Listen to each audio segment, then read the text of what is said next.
કેશોદની perfect education એકેડમીમાં શિક્ષકનો આતંક. ધોરણ 8ના વિદ્યાર્થીને નિર્દયી માર મારવાની શર્મસાર ઘટના. સ્કૂલના સંચાલન સામે ઉઠ્યા ગંભીર સવાલો. Story report by Jagdish Yadav, Junagadh. Vipul Desani છે. મારો છોકરો પરિશ્રમ સ્કૂલમાં ભણે છે, જીત દેસાણી. મારો છોકરો ઘરે આવ્યો એટલે રોવા માંડ્યો. હાથમાં લોહી હતું એટલે મેં પૂછ્યું તો કે માને સાહેબે માર્યો એ ગયા. એટલે અમે સીધા સ્કૂલે ગયા. સ્કૂલે જઈને પ્રિન્સિપલને કીધું અમે કે મારા છોકરાને આવી રીતે માર્યો. તો કે એ સાહેબ આ નિકુંજ સાહેબે માર્યો એને હાજર કરો. તો એ સાહેબને એની હાજરે ન કર્યા અને કાંઈ ઓલું લીધું નહીં, રિએક્ટ કર્યો નહીં. પછી અમે દવાખાને ગયા. હાથમાં લોહી હતું. દવાખાનેથી અમે રિપોર્ટ લઈને પોલીસમાં જાણ કરી. તમારી શું માંગ છે બેન? અમારા છોકરા સાહેબ સામે કાયદેસરની કાર્યવાહી કરે. કારણ વગરનો મારા છોકરાને માર્યો છે. તો હજી સાહેબનો પીરિયડ, હજી તો એનો લેક્ચર ચાલુ જ થયો. તો હજી આવ્યા હતા ક્લાસમાં, છોકરો હરખો હજી બેઠો નહોતો. તો એને કીધું નહીં કે હરખો બેસે. એમ આવીને 10-15 ફૂટ પટ્ટી મારી લીધી. બીજા સાહેબને ઓલી ને તેડાવ્યા. 3:30 વાગ્યાનો છોકરો રોતો હતો, પણ સાહેબે અમને જાણ કરીને કીધું નથી કે તમારો છોકરો રોવે ને તમારા છોકરાને માર્યો. છોકરો સાહેબ 5 વાગે ઘરે આવ્યો ને ત્યારે અમને કીધું કે મારા સાહેબે અમને માર્યો. પછી અમે ગયા ઓફિસમાં. મારું નામ દેસાણી જીત વિપુલભાઈ છે. હું પરફેક્ટ એજ્યુકેશન એકેડમીમાં ભણું છું. ધોરણ 8માં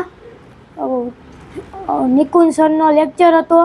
હું સરખો નહોતો બેઠો તો એ સાહેબે મને કીધું નહીં અને સીધા આવીને 10-15 ફૂટ પરથી એક ધારા મારવા માંડ્યા.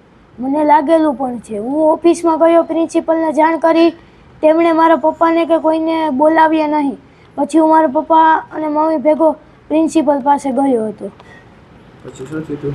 પપ્પાએ એને ઘણું કહ્યું પણ તેણે એ સાહેબને હાજર કર્યા નહીં અને એ સાહેબના નંબર પણ ન આપ્યા અને તેમનું આખું નામ પણ ન આપ્યું. શું નામ છે એનું? એમનું નામ નિકુંજ સર છે, એની આખું નામ ન આપ્યું. મારું નામ જય સોલંકી. પરફેક્ટ એજ્યુકેશન એકેડમીમાં હું સંચાલક છું. ગઈકાલે અમારી સ્કૂલમાં એક ઘટના બની હતી. એક વિદ્યાર્થીને શિક્ષક દ્વારા પનિશમેન્ટ કરવામાં આવી હતી.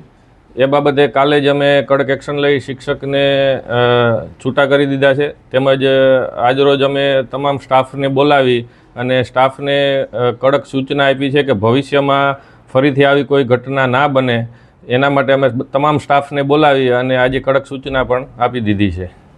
વાલી જે કાલે ઉગ્ર હતા અને એના જે આક્ષેપો હતા એમાં અમુક હદે એના આક્ષેપો ખોટા હતા. એણે જે એ રીતે કીધું કે અમારા વિદ્યાર્થીને આવી રીતે મારવામાં આવ્યો છે, ખરેખર એવી કોઈ ઘટના એટલી હદે બની નથી.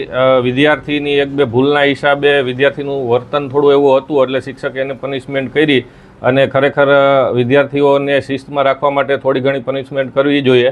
પરંતુ વાલીને જે અસંતોષ હતો એને લઈને અમે એ શિક્ષકને પણ રજા આપી દીધી છે અને ભવિષ્યમાં આવી ઘટના ના બને એના માટે આજે સ્ટાફને બોલાવી અને કડક સૂચના પણ આપી દીધી છે. માં motor driving, safe and sure driving. Driving એ શોખ સાથે આપની મોટી જવાબદારી પણ છે.